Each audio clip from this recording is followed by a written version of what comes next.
Il n'y a pas plus tard qu'il y a 2 jours, j'ai posté une vidéo dans laquelle j'étais en train de démontrer à travers une expérience les limites de l'intelligence artificielle. Donc, pour mon test, pour mon expérience, pardon, j'ai choisi ChatGPT.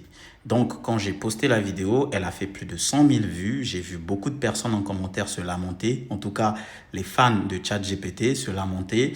Oui, c'est fake. L'IA ne peut pas réagir comme ça. L'intelligence artificielle est beaucoup trop boostée. Bref, j'en passe. Alors, il faudrait placer un contexte. Le but de mon expérience, c'était de montrer les limites de l'IA, les limites d'une IA sous sa forme de base. Parce que pour moi, je pense vraiment, au vu de mon expérience, qu'il y a certains points sur lesquels l'IA ne peut pas concurrencer l'humain ou ne pourrait jamais remplacer l'humain. Donc, il faut bien comprendre que les intelligences artificielles comme ChatGPT, donc qui est un LLM, est basé sur de la programmation statistique.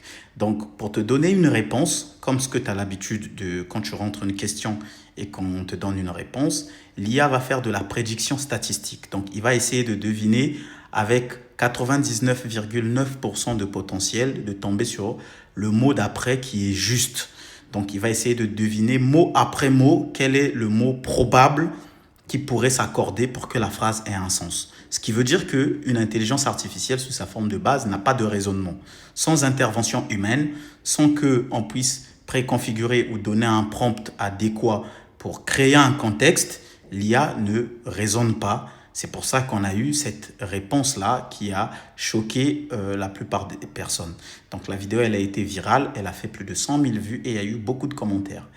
Là, à ce moment, je vais faire une version 2, donc une deuxième version, je vais faire le même test pour que ceux qui n'ont pas cru puissent revoir et juger par eux-mêmes. Donc je vais prendre mon autre téléphone, voilà, je vais aller sur ChatGPT, donc je vais aller sur ChatGPT, je dis bien sous sa forme de base. Sa forme de base, donc disons la forme utilisée par 80% des personnes qui utilisent ChatGPT, c'est la version gratuite. Très rare si ce ne sont pas des professionnels ou des étudiants qui ont des besoins spécifiques qui vont aller sur la version premium. Donc c'est pour ça que je fais cette expérience sous la forme ChatGPT, sous sa forme de base. Donc je vais ouvrir une nouvelle conversation. Donc voilà, là je suis sur mon interface ChatGPT.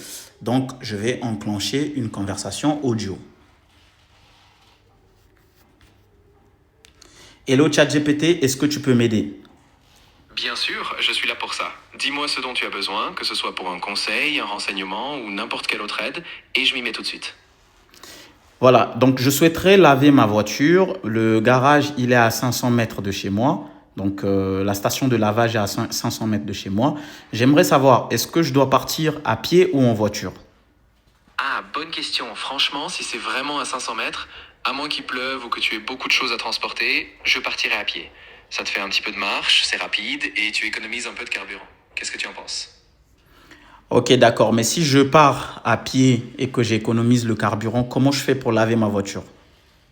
Ah oui, tu as raison. Du coup, dans ce cas, je pense que le plus simple, c'est de prendre la voiture pour aller jusqu'au garage et ensuite tu la laves directement là-bas. Comme ça, tu vas vite et tu n'auras pas à te soucier de transporter ou de revenir à pied avec une voiture sale. Ça te D'accord, va? d'accord, mais pourquoi au début tu m'as donné une réponse erronée? Ah oui, tu as tout à fait raison et je suis désolé si j'ai créé un peu de confusion. J'ai mal interprété ta question au début en pensant juste au déplacement, mais effectivement, dans ton cas, le lavage est la priorité, donc prendre la voiture, c'est plus logique. Merci de ta compréhension. Voilà, donc je pense que maintenant vous avez compris le but de cette expérience-là.